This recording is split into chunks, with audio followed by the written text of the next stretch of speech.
Assalamualaikum warahmatullahi wabarakatuh.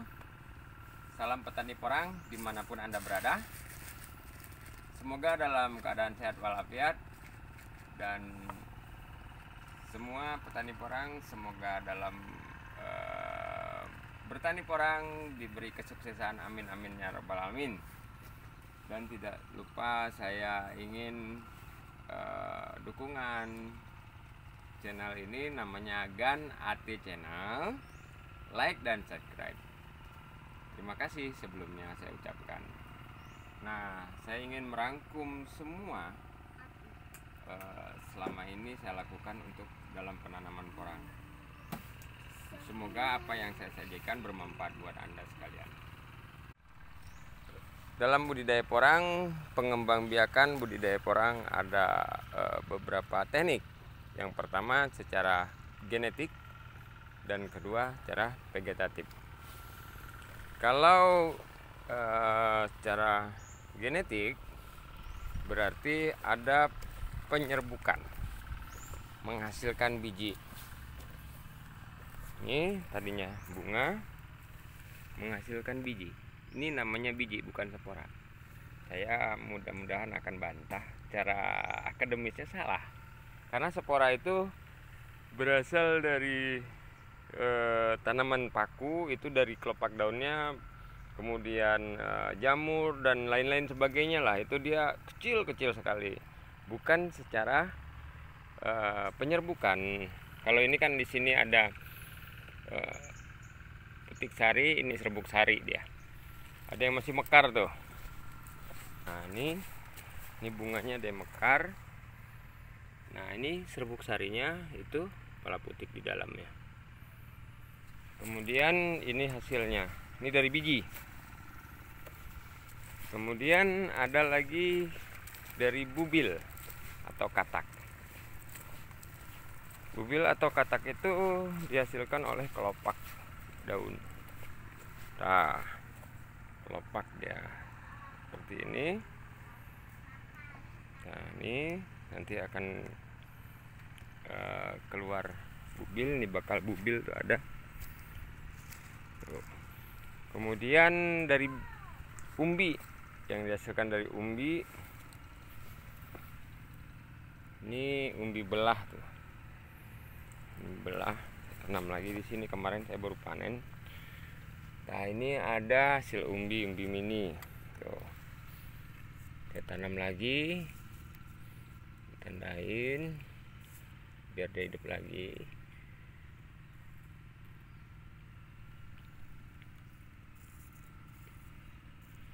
Nah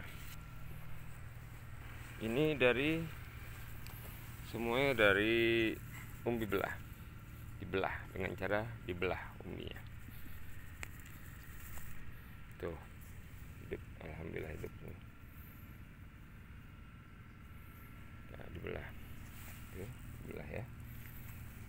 Jangan takut karena dia nanti keluarnya tetap bulat. Biar kita belah gini, dia nanti akan hancur, umbinya akan hancur. Di sini saya menambah pengetahuan buat Anda. Kemudian vegetatif, dia makin besar umbinya, makin besar batangnya. Ada dua metode pembesaran. Ada di lahan yang full matahari atau intensitas cahaya matahari tinggi, ada yang intensitas cahaya matahari rendah. Tetapi ada sisi kelemahan dan kekurangan. Kalau intensitas cahaya matahari tinggi, kalau dia tumbuh dari awal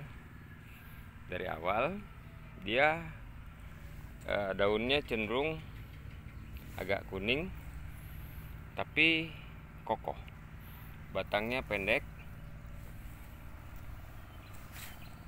Tuh. Kalau kita pindah dari semaian seperti itu, penyemaian dulu di paranet, kita semai, dipindah ke sini, dia warnanya kuning. Tapi bukan pohon yang pertama kita harapkan, tetapi tunas yang kedua. Tunas yang pertama ini nanti umbinya lebih besar daripada intensitas cahayanya sedikit. Tuh, ini mulai tunas kedua. Itu bubilnya udah mulai keluar. Nah, ini cenderung pendek tuh. Tunas kedua. Kemudian ada lagi di tempat yang agak teduh, naungan, di bawah naungan. Di sini naungan itu intensitas cahaya mataharinya sekitar 20% sampai 30%, karena di bawah pohon sawo sama pohon jati, kena mataharinya kira-kira jam 3 ke atas. Batangnya panjang. Kekurangannya yaitu dia kekuatannya apabila kena angin dia tidak kuat, tetapi dia punya daun bagus, hijau bagus, tapi agak dikit doyong karena kena terpaan angin. Kemudian yang full sebelah sini dikit lagi full. Nah, dia agak kuning karena saya tadinya dari penyemaian, dari tempat penyemaian saya pindah ke sini. Tapi nggak apa-apa, jangan rekan-rekan takut. Ini kuning juga.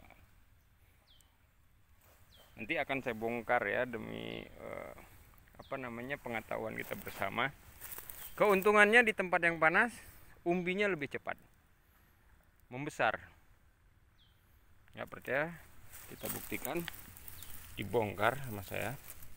Pembentukan umbinya di fase mau daun kedua, pembentukan umbinya cepat. Kalau ada 2 cabang nih kan, dari satu katak keluar 2 cabang, jadi 2 umbi. Kemudian ada lagi nih umbi cacah semua. Ada 1 petakan itu sudah cacah. Sekarang saya bongkar 1. Ini semua umbi cacah. Ini pengetahuan kita ya. Ini saya bongkar. Nah, ini umbi cacah. Kenapa yang saya bilang tempat yang dingin itu intensitas cahaya mataharinya ini besar lagi, makin besar di batangnya makin besar umbinya. Umbinya cenderung lebih cepat besar. Nanti mungkin terjawab semuanya. Saya bongkar nih penyemaian dari spora ya. Ini yang paling parah aja, yang paling parah kecil pohonnya. Nih kecil ya, pohonnya kecil. Saya biar nambah referensi pengetahuan teman-teman. Kemudian ini tempat yang teduh, masuki fase daun tunas yang kedua. Saya bongkar 1. Nah,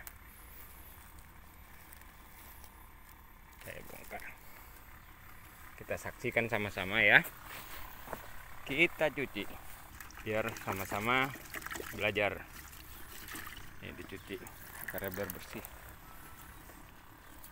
bersih ya, biar rekan-rekan paham dan mengerti.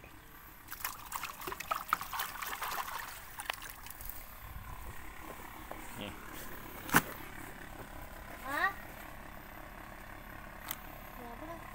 Ini dari biji atau orang sebut spora, tapi salah. Kalau itu spora, saya akan bantah kali ini. Nah, ini dari cacah, umbi cacah. Kemudian, nah ini satu umbi atau 1 katak jadi 2 pohon. Dia memasuki fase dimana pembesaran umbi. Nah, coba lihat.